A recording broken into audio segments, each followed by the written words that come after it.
guys ready? Lobby up. Hey guys, lobby up. GG's, lobby up. Dude, we gotta lobby up. Lobby up. Hey, should we lobby up? Yo, lobby up. Lobby up, y'all. Hey, let's grab a beer. Lobby up. Welcome everyone to the lobby. This is Matt And Lewis. in the lobby. We are here to talk to all you beautiful people about the Hellblade series. And if you notice, if you're a longtime listener, we did not include a little skit at the beginning of this episode, and that was a purposeful decision. This game is probably the darkest, like real world dark game that we've ever talked about on the podcast. Yeah, for sure. And granted, I do believe that there are some darker games out there, but at least for Lobby Up, this is the darkest we've gotten. It's a game that touches into mental health and family traumas and just overall gruesome, dark stuff. Yeah. And we definitely want to be open on how we talk about this game, kind of related to what we know. And in order to do that, as fun and as cool as we are, we want to give it the respect that it deserves. Yeah, absolutely. So we're keeping the jokes to the main episode, and if you notice in the future that we don't have an intro skit, that's why. So That means buckle up, get ready to cry. that's right. But another thing that we're going to be doing differently for the first time today is Lewis and I are challenging ourselves.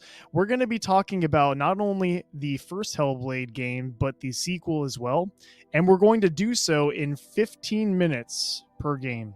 Yes, I was going to say 15 each. So another thing is big spoiler warning, because the sequel did recently come out not too long ago. So if you are looking to avoid spoilers, Lewis has told me that he's going to try to avoid spoilers of any kind. But just to be sure, if you are trying to get absolutely nothing, you might want to go play it first. 5 to 6 hour game, and then come back and listen to us. So without further ado, put 15 minutes on the clock for me, Lewis. So a couple years ago, I walked into this GameStop and they had so many Xbox games on sale. I got Devil May Cry, I got Borderlands 3, and there was this weird game with this chick's face on it called Hellblade. I got it for $5 and I'm like, dude, it's filled with like awards and all this like game award stuff. And I was like, you know what? I'm going to play this game. Little did I know that this game was going to leave a profound effect on me and give me emotional trauma. And I thought to myself, why not share the wealth with my best friend, Matt? And here we are about 5 years later, and Matt finally played the game. Yeah, man. So truth be told, when we were watching the Game Awards this past year in 23, it was when the second game's trailer was really being showcased. And I was like, man, those cutscenes look crazy. And Lewis was like, no, that's gameplay. And I was like, excuse me? So I was like, what the heck? Okay, maybe I'll give this series a try.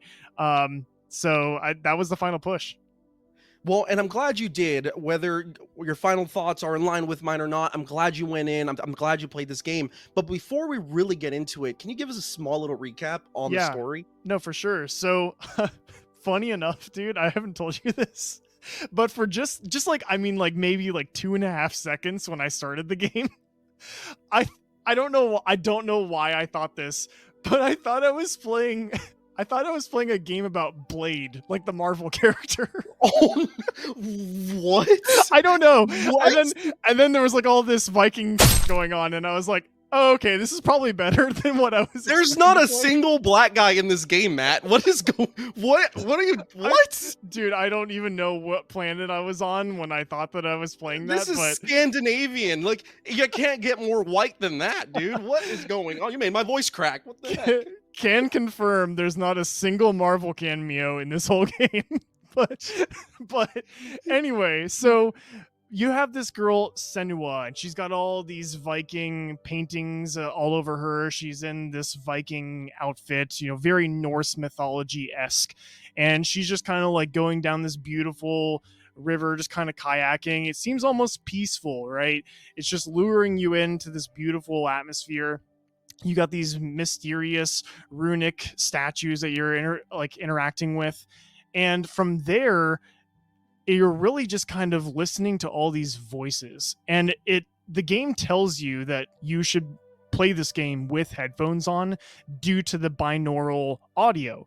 And they do that because you have this 3D sound effect where the voices are kind of coming from behind your neck and like right into your left ear, then right into your right ear. It's pretty crazy, honestly. But you're simulating an effect of actual psychosis, Yes. because Senua is schizophrenic. And so that's kind of like, if we can have like a checklist of dark topics, can we get one ding, one check off, please? Because there's one of them.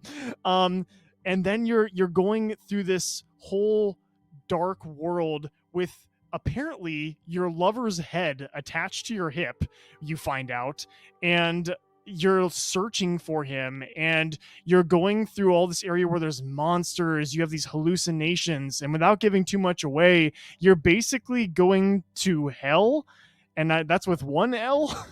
You're going to the Norse hell to find your lover who has died, and you're battling your inner demons along the way. The story setup is phenomenal.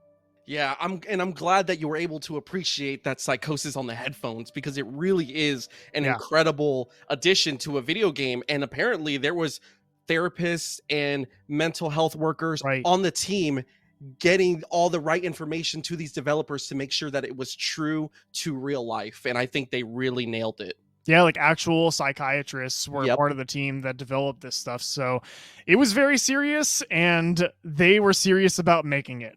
So I'm going to go ahead and just swing the sword here, get right into the meat and potatoes. Oh, man. What did you think of the overall game? I know that we normally save that for the end, but we got 10 minutes, baby. Yeah, so it wasn't for me. And I'm going to get right into it, man. I appreciated so much technical aspect about this game. This game uses Unreal Engine 4, which, for those who don't know, that's made by Epic Games, and it's a very well-known game engine. Unreal Engine 4 was last generation. Now we have Unreal Engine 5 on the current generation of consoles.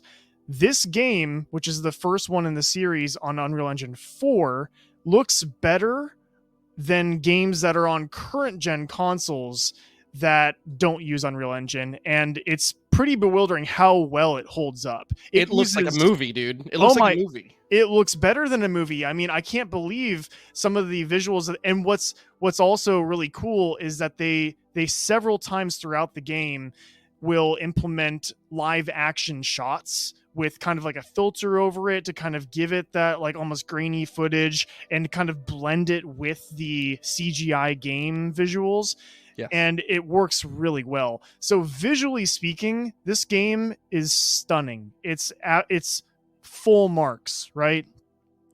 The story that Senua is going through and the psychological experience she's going through is extremely unique. This is something that, you know, if you are interested in psychosis, if you're interested in what it's like to experience these types of hallucinations, auditory hallucinations, this is a very good example. Not gonna lie. I mean, you and I are nurses. We've seen people suffering through these symptoms, and it's not as and not that Senua romanticizes it in any way. If anything, they do a really good job. But I feel like media typically romanticizes, like, oh, like I hear voices in my head. Ooh, the things that these voices tell people are horrifying. In real life, this could be your friends, your family. You would never know that demons are talking to them, that angels are coming down, speaking to them and telling them to harm themselves. Right. This game did such a good job encapsulating that. Yeah, no, definitely. And so you can tell that using Unreal Engine 4, the entire idea of the psychoses, they ran with that in this first game. And they put, in my opinion, all of their budget into those things. And the story, admittedly. But from there was a massive letdown for me gameplay-wise. You're going through this game, and that's the key thing here is my headcanon about this first one is that it's actually not a game. Hellblade, the first game, is actually a unique interactive experience. Yeah, what, I could agree with that. that's what I would consider this. It's not a game. It's and let me just go ahead and say this in the most genuine way possible. This is not a fun game. It's not. This is not something that you sit down and you're like, "Oh boy, like I feel so refreshed after a long day of work. This was the best thing." If that's what you're looking for, you're looking in the wrong place. This is something that you have to go into knowing that it's going to be emotionally taxing, and Yes. it's going to challenge you. But more so, it is not in any traditional sense a game. The objectives, the puzzles that they give you are unfortunately very repetitive. You're looking for these runic things in the background, and it was unique and cool the first time I did it. And then they make you do it, I'm not exaggerating, probably more than a dozen times. And they're in different environments and they're trying to make it different, but it's just not enough. It's not engaging. It doesn't feel meaningful. And I don't feel connected to the character and the story the way I do with how they create all these audio and beautiful visuals and the story. All of that connects you to Senua. The gameplay actually detaches me. It makes me feel like I'm actually now further from the story because it was forced to be experienced as a game.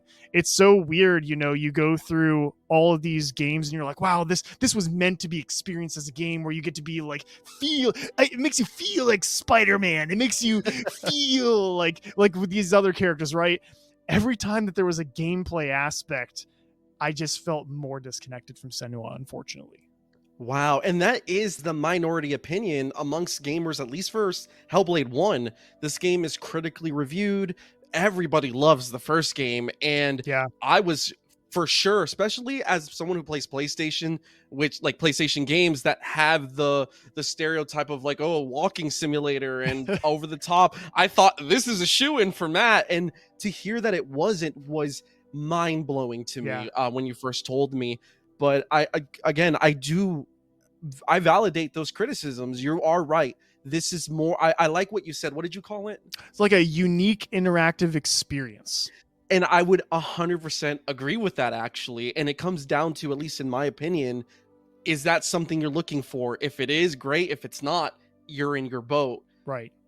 Yeah. Like if they could isolate like 30 minutes of this game and put it into like a psychiatric museum, that would be insane. Like that'd be amazing. People would be paying and lining up out the door to be like, "Oh, Jesus. you want to see what it feels like to go through psychosis?" Like And I be a could see Viking that. at the same And be a time. Viking, dude. Okay, so that's the other thing is I know that there are these Norse aspects, but I'll be honest, the whole obelisks with the runes that you interact with just feel like these museum information kiosks, and they just And you don't- did you stop listening to them halfway through? Because they tell such a great story. they're telling a story, but then I'm like, why are you telling me this when I'm trying to figure out what's going on with Senua? And it just feels like it feels like Senua is in this like Norse mythology museum and she just keeps looking at these exhibits while having like voices in her head. Well, I like museums.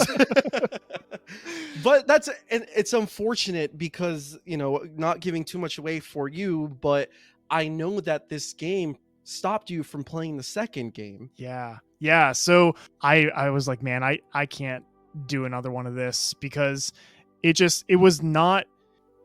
I don't know whether or not this game is simply just not for me, not for my preference, or if I'm actually criticizing it too harshly, because when I took to Reddit and I was trying to figure out, what's the general opinion on this game, I really did fall into a category of people who are not very common after playing this. So I don't know what you think about that. Well, ultimately, and I will get more into it in the next section that we're going to have, but I think it's just a game, in my opinion, that's not for you. And that's okay. There's some games that are meant for other people and they're not for me. And I think the best part is that you gave it a chance. Yeah. I think that's the most important thing, because there's gamers out there that are like, that looks dumb, I'm not even going to give it a chance. And then I'm going to talk for months on end about this game that it's not for me and that I'm not playing. You at least gave it a try. And for that, I respect that. But I would like to know, what's a part of this game that did stick with you? You said it was dark and depressing. What's one thing that stuck to you? You got a minute, go. So have you ever seen the movie Sucker Punch? Yes, I have actually. So that movie did notoriously flop in the box office. And it Yes. wasn't a bad story. It was actually a really cool premise. And I actually thought of that movie a lot when I was playing this game, because you have in that movie this girl who's fighting these inner demons, and the way they portray that visually is there's a girl fighting actual combat battle scenes on TV. So I think what this game, the reason that it's making me think of that is that it's really disappointing to me where it just didn't hold up. They have this amazing premise, they have these awesome characters and this beautiful story, beautiful visuals, and it just didn't hold up gameplay wise. The actual meat and potatoes, so to speak, of the game just wasn't it for me. Dang, my man, you were able to articulate all of your thoughts on this game with a whole minute to spare. I'm not gonna lie, I'm a little impressed. And ultimately, as somebody that recommended this game to you, I'm still glad you played it. And I hope in the coming section, I can convince you to play number 2. We'll see. So like I said earlier, I know that you want to try to do Hellblade 2 without really any spoilers. So, but can you try to give us a little bit of a premise of the game without getting too far into that? I'm going to put 15 minutes on the clock for you in 5, 4, 3, 2, 1. So, Hellblade 2, man. Hellblade 2, I feel like, is a completely new book in the Hellblade saga. Hellblade 1 was an open and shut book. Like you said, you go through hell to find your lover. And you're in hell. Hellblade 2, you were somewhere worse than hell, and it's Midgar, aka Earth. And you think, oh, you're in the land of man. That sounds great. It's going to be safer, less demons. Buddy, you got a big storm a coming, because the gruesomeness of man is in full display in this game. We gave you guys a warning. Here's where the warning starts. This game is incredibly bloody, incredibly gruesome, and visually it does not hold back the atrocities that man can commit to one another. So in this story, you are in a slave boat, and your goal is to free the slaves in this really evil island, and you have to fight these giants to free the slaves. Do you start the game in a slave boat? Yes you do. Does it explain at all, like the bridge from like the first game to that? It does. I believe it does in the recap. So your goal is to free the slaves and free your people. And right off the bat, this game does not hold back in making you feel so small and so sick. You crash land on this island. All the slaves are scattered throughout the beach, and you are trying to save them. Okay. And this is the first dose of just like horrificness, where it profoundly affected me what a psychotic voice could say to you and make you feel. You are scrambling. Senua, in the actress that plays Senua, is grade A. She's phenomenal, and she makes me feel these feelings. She's scrambling, going through wreckage, trying to find people, and you hear the voices of people in a capsized boat, like beating on the base of the ship, saying, help me, and you're screaming, I'm coming, I'm gonna help you, I'm gonna save you. And you put yourself in harm's way, and you go under this boat where the water is rising. You get in there, and every single person in that boat is dead from drowning. Wow. And the voices in your head start to make fun of you and laugh at you for believing that you, small little frail Senua, could do anything to help these people. Immediately, that was 10 minutes in, and they did an amazing job of making me feel like shit, dude. Jeez. And listen, you mentioned, the actress, even in the first game too, and I'm sure in the second, the motion capture is just unreal. No pun intended. Yeah. It is unbelievable. This is the true standard of what the next generation of consoles should have brought to the table. It should have looked like this from the beginning. Okay. So in other words, they really kept improving and raising the bar from what they did in the first game. Tell me what was standing out new in this game. So new is definitely the setting. The setting, like you said, this is a very story-based game.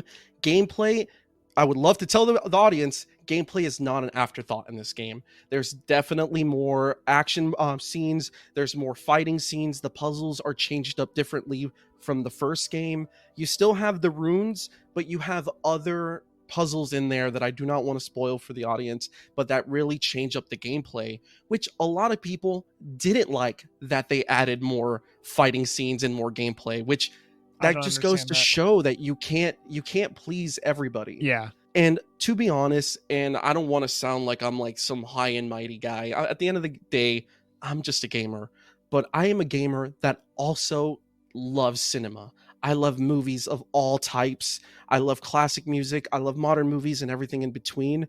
So I feel that this game really brings in my love of video games and my love of cinema into this fantastic, thought-provoking game that's not going to take me 3 weeks to play. Yeah. And you really did try your best to kind of enjoy it. But even with that said, dude, you completed this whole game in less than a week. Yeah, I 100%ed it in 3 days. So Yeah. it's pretty straightforward, and I'm okay with that.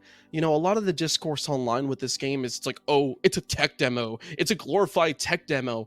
And I'm like, first of all, we're from the age of demos, you and I, and those demos are like 10 minutes. Yeah. So you guys need to chill out. It is a healthy 6-hour game with more jam-packed in that 6 hours than some AAA games do in 100 hours, and all with the thought-provoking moments that I'm about to share with you guys. Yeah. And I mean, to that effect, I will say, although there's a lot of quality jammed into this, I'm sure a 6-hour game, you have to admit, what was it, $55 if you don't have Game Pass for this game. I mean, that I is don't even think, I think it's like $50. $50. I still think that that's a little bit of a tall order for a short game, but if you have Game Pass already, then yeah, this would be a no-brainer to check it out. And you have 2 small kids in the house, so if you were able to find time to play an intense game like this, I'm sure anybody else can. Yeah, for sure. So moving on, I am done with the gameplay, and I'm actually done with some of the story moments. I actually want to talk about the things that I took from this game. Admittedly, and you know, telling this to the world, this game made me cry. Wow. I think it got me in a very weird time in my life where I'm moving forward. I have 2 kids, and I'm seeing the atrocities that are committed in our world every single day. And it just got me in the perfect moment, like other games before it. And it made me feel, and it made me put the controller down and go, you know, am I sweating from my eyes? What's going on? Who's cutting onions in here? So what? I mean, you've got me intrigued. What kind of got you to that point? So, not, and again, not for the sake of trying not to sound so dramatic, but this game really exemplifies the cruelty of man and what we can do, the bad things that we can do to each other. And thankfully in this game, our main heroine Senua is that light in that darkness that says we don't have to hurt each other. We don't have to kill each other. We can help each other. But time and time again, the voices in her head don't even believe the words she's saying. They'll openly mock you, and it's actually Right. kind of funny at points, because Senna was like, I'll lead, and then the voices in her head are like, really, you really know what you're doing? You don't know what you're doing. And you start to feel the self-doubt, and that's another thing that hit me in the feels. These voices poke at the self-doubt of Senua throughout this whole game. And let's be real, if you're listening to this, you don't have to have schizophrenia or a psychosis to know the voice of self-doubt in your Yeah. head. Yeah, And- it comes in very different forms other than a direct voice in your head, but we've all experienced it to some degree. So seeing that displayed so masterfully in this beautiful game really made me really put the mirror to my face and say, don't let these voices of self-doubt lead you down the wrong path. And continuing forward, seeing, again, I've said this like 10 times, but I mean it, the cruelty that you can see man do. There's this one scene in the village, and Senua can hear the voices of the dead and those screaming. And there is a hut that you can go into where you can hear the voice of a mother and a baby hiding behind the crib. And the mother's shushing the baby, like, they're going to hear us. They're going to hear us. Please don't cry. Please don't do this. Like, you're going to get us killed. They find her, and you hear the moment that they kill the mother and the baby in this Oh hut. my god! Wow, And that's you horrific. well, then you think to yourself like, oh, it's just a game. It's just a game.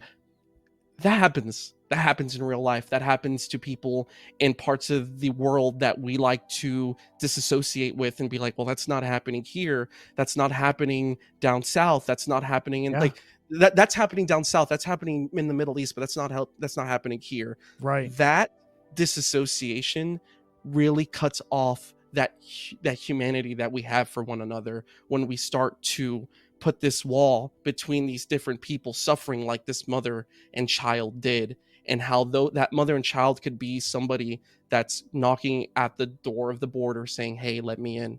And it really profoundly affected me when I heard that. Listen, this is exactly what I was touching on with the first game. Kudos to you for playing this after getting out of work and coming home because, like I said, this is not a topic that you just relax with at home. This is some of the most dark and depressing ideas in our world. And like you said, now that this setting is the equivalent to Earth, then they're shoving right in your face, it sounds like, all the things that we suffer through in our world. That's crazy. Yeah, and there's no masquerading it behind magic. There's no masquerading it behind it's in hell, so of course it's going to be gruesome. Right. This is happening in Midgard. This is happening on Earth. Right. But it's not, I mean, it's actually all bad, but Senua, to me in this game, elevated herself to a female heroine written right, a female heroine that deserves to be in the pantheon of gaming heroines across history, with Samus, with Aloy, with Chun-Li, Lara Croft. She deserves to be there because, again, she was written so well. This is a flawed hero who is not, again, she's not some, I'm gonna fix everything, I'm overpowered. Through the whole game, she was battling her inner demons and still putting others in front of her. You and I are nurses, and every day we see some of the most gruesome things out there. We are seeing people experiencing the worst day of their lives, and I'm sure many times you hear your own voices of self-doubt and your own voices of fear, and we still move forward to help. And seeing Senua do that, I was like, that reinvigorates my love for this field, because we do this every single day. And it was very, again, emotionally touching. But to wrap it up, because I know I'm on a timer here, I really like this sentiment that I was hearing throughout the game. And it's, we have light in us and we have darkness in us. We have our mother and we have our father. We have good and we have bad. That makes up who we are, but that doesn't make us who we are. We get to choose. We get to decide what we want to do with our lives and our destiny, and our past doesn't have to tether us to a dark place. We can overcome, we can move forward, and just like Senua, we can make the choices that will ultimately bring happiness to us and happiness to others. And I wish I would have told you to play Hellblade 2 over Hellblade 1. Honestly, Hellblade 2 is one of my favorite games of all time. And I don't know where it would be on this list, but it is up there for the way that it really it touched me in a way that hasn't happened since probably Mother 3. Wow. And that's saying something, man, because, I really like the sentiment you were just saying, because, it's kind of in the sense of like the things that we go through might determine the hand that we're dealt, but it doesn't determine how we play it. Right. Yeah, we exactly. ultimately get to make the decisions. It's up to us still. And any game that's going to teach you things like that and bring that type of idea, those types of concepts of empowering people to make the better decision, that's something to be upholded, right? So yeah, for sure. You mentioned that I'm kind of in the minority with the way that I felt about the first game, but you kind of are also in the vocal minority about Hellblade 2. I've seen a lot of criticism for the second game. So is there anything that you want to add, kind of just praising this game and upholding all of your thoughts that you've had about it?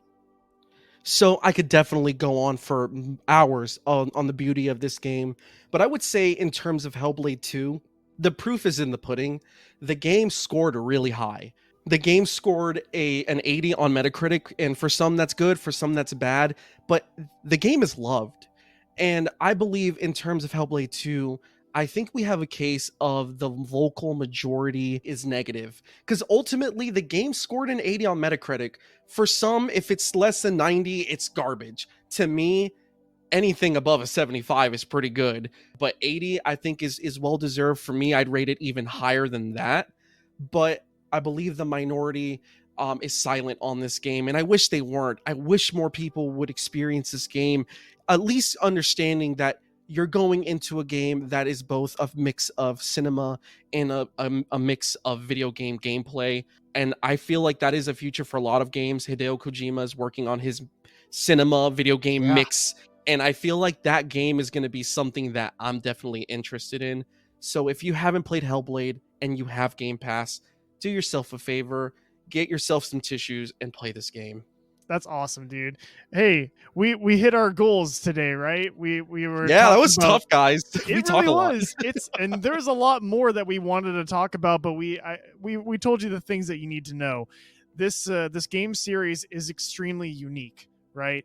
And so if this is something that you are interested in, then it's going to be right up your alley. If you want this type of unique experience, there's really nothing like it out there.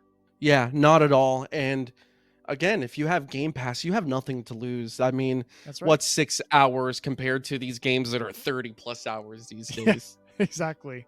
As we close out this show, I want to leave you guys with some food for thought. Embrace all sides of you. You, my friend, are a cultivation of every good and bad thing that has ever happened to you, and you are beautiful for it. If you haven't heard it in a bit, you'll hear it from me tonight. You deserve love. You deserve happiness. Tonight, rest your head on your pillow and remember that you are a champion. Thank you for lobbying up with us. Bye, guys.